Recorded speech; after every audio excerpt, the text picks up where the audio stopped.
Hello everybody, Grizzly Bear Games here with some more Hitman 2 gameplay again. This time we are in Colombia, where we're going to be taking out the Santa Fortuna cartel. With me I'm going to be taking the fiber wire, the coins, and I'm also going to take the ICA-19 full auto stealth. This is going to be acting as a lockpick as well. This is why I'm bringing the full auto pistol instead of a regular silver baller. I'm also going to smuggle in a modern lethal syringe as well. I hope you enjoy. Okay, so we're going to start the map off by getting the lethal syringe we brought in with us. Then once we've got that, we're going to head out and we're going to head up the hill towards Rico's mansion. We're going to start off by killing Rico first, then Jorge, and then Andrea. So we're going from what I think is the hardest target to the easiest one.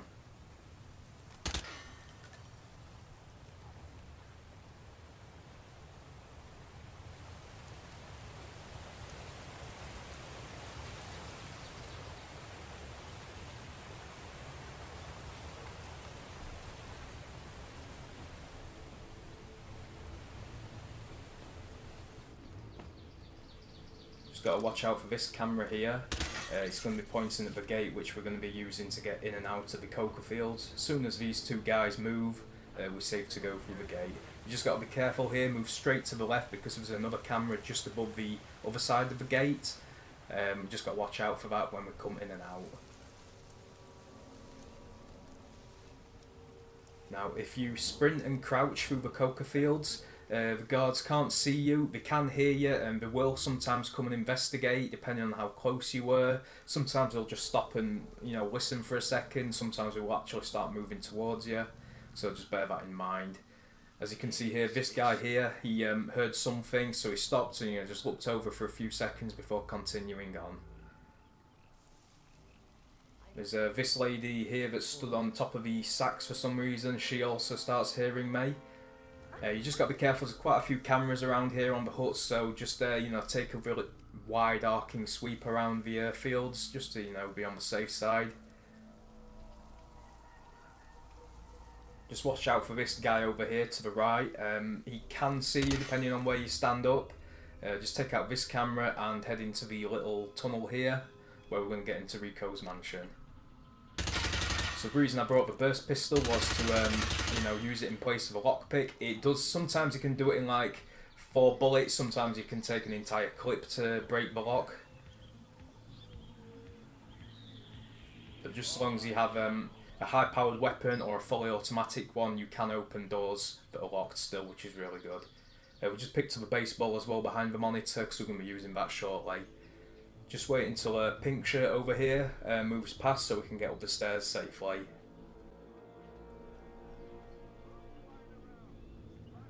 And once we get to here, we're just going to trigger the conversation between the male cleaner and the maid. So we're just going to move in just to get him to walk over, and then we're going to hide back around here because Catalina is about to leave as well and she'll spot us if we don't hide.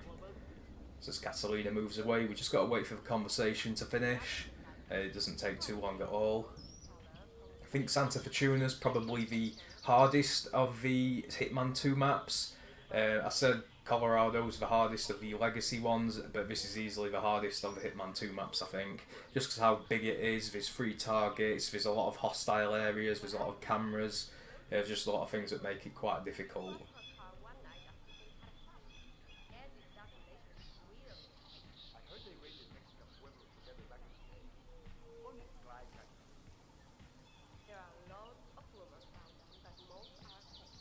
Meanwhile, whilst we're sat here just waiting, Rico should be in his office around about now.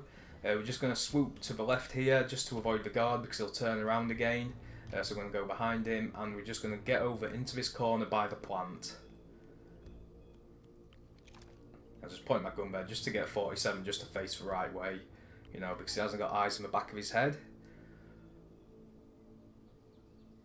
Now I'm just going to wait here with the fibre wire just until Rico opens the door.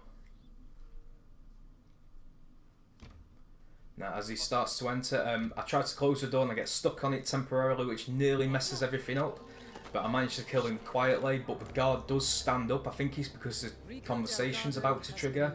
I start dragging him away, and he has got the worst peripheral vision in history because he does actually do a head turn, but somehow he doesn't spot us, you know, dragging his boss into the bathroom. We're just going to hide Rico in here, and I'm also just going to head out because I always pick up keys for some reason, even when I don't need them, you know, just add to my collection for later on. So I'm going to pick up the key and just head back into the bathroom, but not before I throw the baseball over near where we were stood waiting for Rico. This is just to get the cleaner just to stand up and go and investigate, otherwise when we leave that door there from Catalina's wardrobe, he will see us. So we're just going to get out of the bedroom now, and Pink Shirt is down the bottom of the stairs again. We're just going to wait until he's gone past just to be safe. That is Catalina Delgado, wife to Rico Delgado for the past 11 years. And then we're going to head down the stairs and we're going to head back to the coca fields of the way we came. The maid starts to see me. It's not too much of an issue.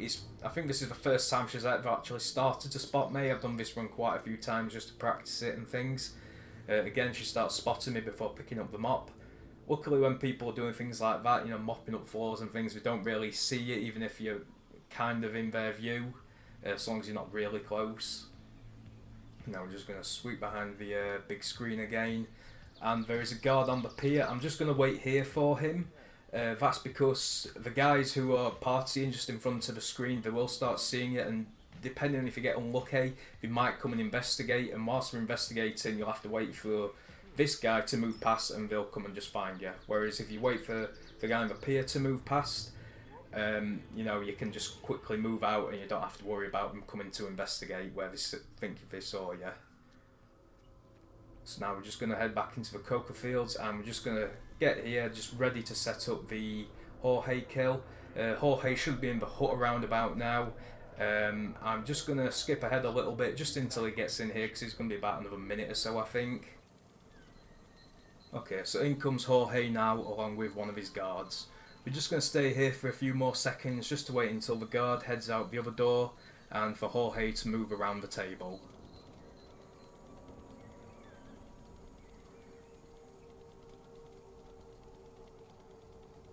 So once Jorge's in position, we're just going to hop through the window and get the 3 coins we brought with us, and we're just going to place them tactically just to play fetch and lure Jorge behind the cocaine machine.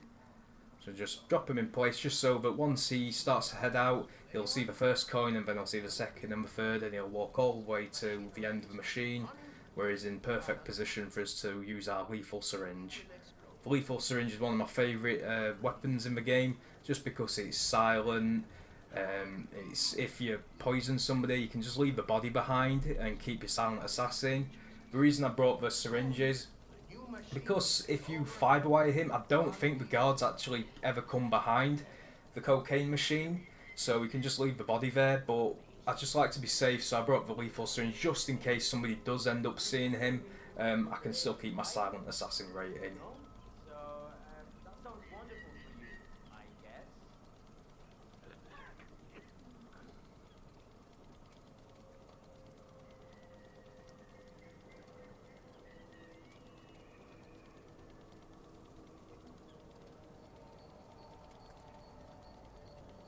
The only problem with Jorge is he walks really slow and he'll randomly stop just to have a coughing fit or check his little iPad thing. So it's a bit of a pain, but he's starting to head over now where he's spotted the first coin. So yeah, spotted the first coin, then he's seen the second. So he's going to pick up the first one, and then he'll still go for the second coin where he'll see the third and pick that one up as well. Pretty self-explanatory really, I don't know why I need to explain this, just filling dead air. So yeah, once he's picked up that coin, he's going to head for the third one. The reason I get him to walk so close to us is just so it's time for us to hop over and get behind him and poison him before he walks in view of the guards again, or the cocaine workers over there. Yep, he has a little cough and turns around, so we're just going to hop over straight away and we're just going to poison him. We're going to take the 3 coins with us because why waste money, and we're going to be using one of them later on anyway. Franco And then he slumps over dead behind the machine. I'm just going to wait here a second because of the guy in the purple hood. He stays there for a few seconds. I think he follows Jorge around but he's just going to stand there for a moment.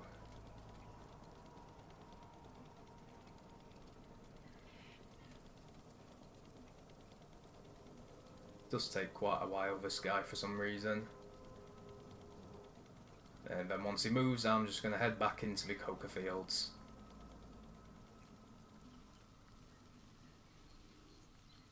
Just going to fall behind these guys just to be careful, just so they don't accidentally hear me too loud and come and investigate. Just going to slowly move around. Just going to head over a little path here. You should be pretty safe heading over this path. Never really had issues here. Loop around this camera. Now on our right there's a tree, and there's actually a camera behind the tree for some reason. I don't know why it can't see it, I think unless you get literally right up front into the tree. But we're just going to head through the coca fields again and just make our escape. Just be careful of these two guards here just in case they hear us, because we're going to be heading out into the path where we'll be vulnerable. And now we're going to run up the edge. Now, as I said earlier, there is a camera above the gate, so we're just going to be careful of that. I don't think this camera turns. Just make sure the guards are, facing the water and the coast is clear, and we're going to head out and make our escape of the mansion grounds. This is the hard part done. The next part's really easy. Andre is such an easy kill to do. There's a few ways of doing it that I'll show you momentarily.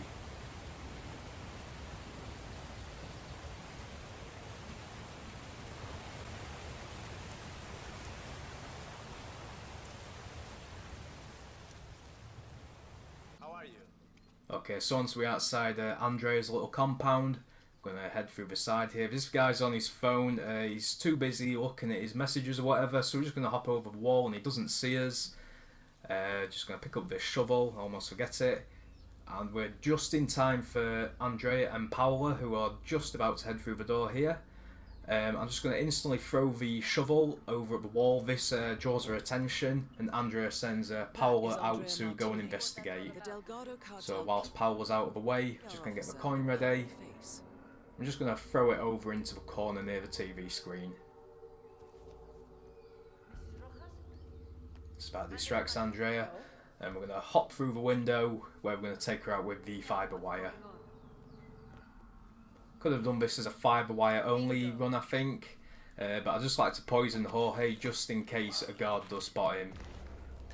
So I'm going to dispose of Andrea out of the window, pick up our coin again, and just get ready, just to make sure Paola doesn't spot us through the window. She's there looking at the wall and the shovel, thinking, huh, how did that happen? As she walks away, we're just going to climb through the window. And just hop over the wall once again. The guy that was on his phone is now peeping through the hole, just finished peeping, and now we're going to make our escape.